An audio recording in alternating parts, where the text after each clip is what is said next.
คนมาเว้าให้ค่อยว่าค่อยนี่ยังบ่สำนึกเนาะดูถูกประเทศตัวเองขายชาติเนาะขายชาติบ้านเมืองค่อยขายชาติค่อยได้จักบาทจักกีบ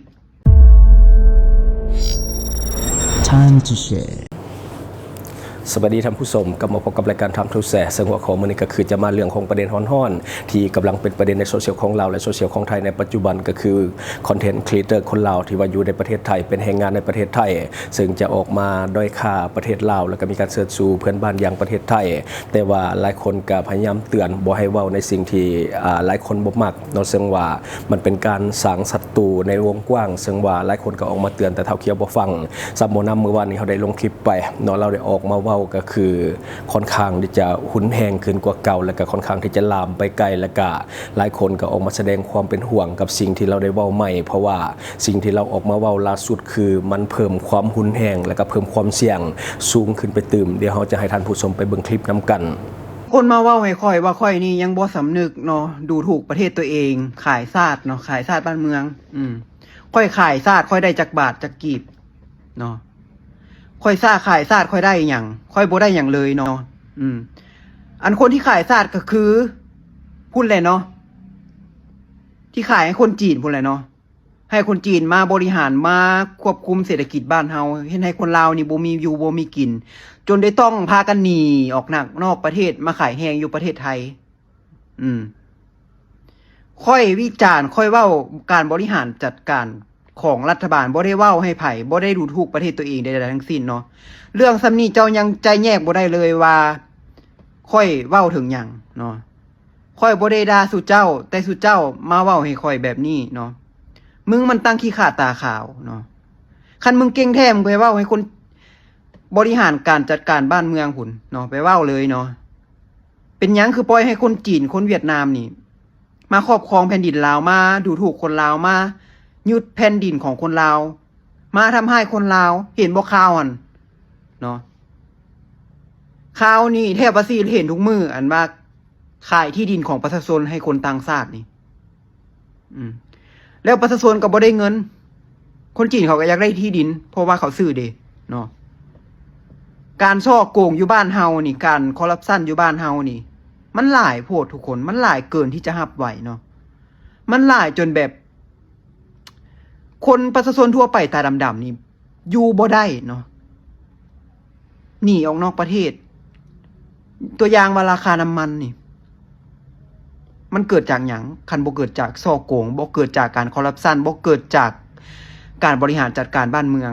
คันบ่เกิดจากการกักตุนน้ำมันไว้นี่เจ้าสิกักไว้เฮ็ดหยังเจ้าคือบ่ออกมาขายหรือว่าเวลาเกิดวิกฤตการณ์แบบนี้หั่นนะเนาะเกิดวิกฤตการณ์แบบนี้เกิดขึ้นหั่นนั่นคนลาวหลั่งไหลกลับประเทศแม่นบ่คนลาวกลับประเทศหลายขึ้นแล้วกลายเป็นว่าคนลาวนี่ซื้อน้ำมันหลายขึ้นใส่น้ำมันหลายขึ้นเฮ็ดให้น้ำมันพอๆทั้งที่ว่ามีการนำเข้าน้ำมันนี้หลายขึ้นกว่าเก่าในช่วงที่มีวิกฤตแม่นแท้บ่แม่นบ่มันเป็นไปได้บ่ทุกคนมันเป็นไปได้บ่เรื่องแบบนี้มันเป็นไปบ่ได้เนาะค่อยก็เปรียบเทียบไปซะแหละเนาะมันเป็นไปบ่ได้มันเกิดจากการที่กักตุนน้ำมันไว้เก่งกำไรแล้วมันเกิดจากการบริหารจัดการเกิดจากกฎหมายเกิดจากการจัดการที่บ่มีประสิทธิภาพเนาะเรื่องแบบนี้นะค่อยคิดยังได้เลยว่าควรเฮ็ดจังไดเนาะค่อยควรเฮ็ดจังไดประชาชนเขามีเงินซื้ออยู่แล้วเนาะบ่ต้องไปย่านหรอกเนาะขอให้มีน้ำมันความจริงน้ำมันโลกมันบ่ได้ขึ้นหลายปานนั้นบ้านเฮาก็เป็นตาย่านโพดใดลิตรละ 80,000 กีบป๊าดข้อยเห็นข้อยยังตกใจสิเอาหยังมาอยู่มากินเอาเงินหาเงินแต่ซื้อน้ำมันก็สิบ่พอแล้วนะโพดโพโหดห้ายบ้านเฮาป้าเทือนสุดๆเนาะให้ใจแยกระหว่างค่อยนี่ดูถูกประเทศตัวเองหรือว่าค่อยวิจารณ์รัฐบาลเนาะให้สู่เจ้าใจแยกเอาเนาะเรื่องซ้ำนี้สู่เจ้ายังคิดบ่ได้เลยนับภาษาอีหยังกับการที่สู่เจ้าสิมาดามาเว้าให้ค่อยเนาะเก่งแท้อันกับคนลาวนำกันนี่กับคนจีนคนเวียดนามที่เขามาทำให้ประชาชนมายึดแผ่นดินมาควบคุมเศรษฐกิจนั่นน่ะของบ้านเฮามึงคือบ่ไปเว้าให้เขาบ่ไปเก่งใส่เขาแน่ปล่อยให้เขากืนกินประเทศ แทบว่าสิเบิดทุกอย่างแล้วซุมื้อนี้นะมันมีหยังเหลือไว้แน่เนาะตอบข่อยมาแน่ว่ามันมีหยังเหลือไว้ให้คนรุ่นหลังๆนี้ใช้แดมันมีหยังแน่คนจีนที่เขาเข้ามานี่เขาซอยหยังแน่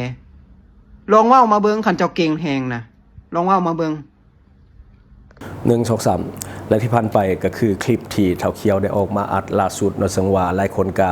แสดงความเป็นห่วงกับคำเว้าคำจาของเราที่มันค่อนข้างที่จะไปแตะต้องหลายอย่างและก็เป็นสิ่งที่บุคคลจะเว้าแต่ว่าเราก็ออกมาเว้าซึ่งหลายคนก็พยายามหวังดีพยายามที่จะเตือนให้เราหยุดไว้แต่เท่านี้แต่เบิ่งพฤติกรรมของเราแล้วก็คือบ่สลดและก็บ่ได้มีความคิดว่าจะหยุดเรื่องของการเว้าซ้ำบ่นำกับการเว้าของเราแม่นเพิ่มขึ้นและก็สร้างความหุนแฮงหลายขึ้นและก็ค่อนข้างที่จะไปแตะต้องหลายขึ้นอันนี้ก็แสดงความเป็นห่วงเราคือกันเพราะว่าบ้านเฮาก็น่าจะฮู้นำกันว่าสิ่งใดที่ควรเว้าและสิ่งใดที่บ่ควรเว้าควรมีขอบเขตกับการเว้าอันนี้ก็คือ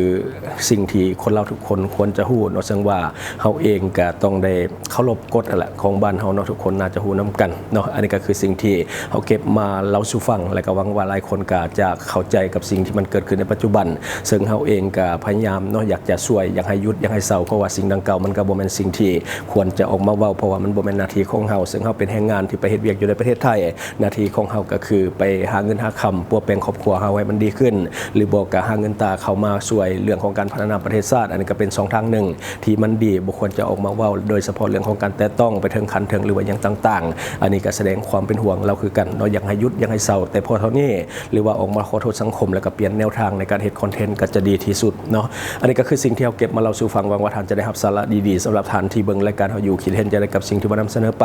ก็อย่าลืมฝากไว้ภายใต้คอมเมนต์ของเฮาและข้าพเจ้าจะเข้าไปอ่านด้วยตนเองขอขอบใจ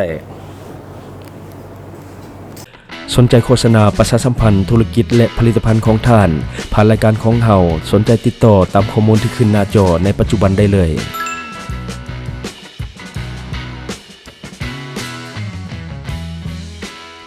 อยู่เมืองลาวใช้แต่เงินกีบลาวและส่งเสริมผลิตภัณฑ์ภายในเพื่อลดพรการนำเข้าสินค้าและแก้ปัญหาเงินตา Subscribe for more video.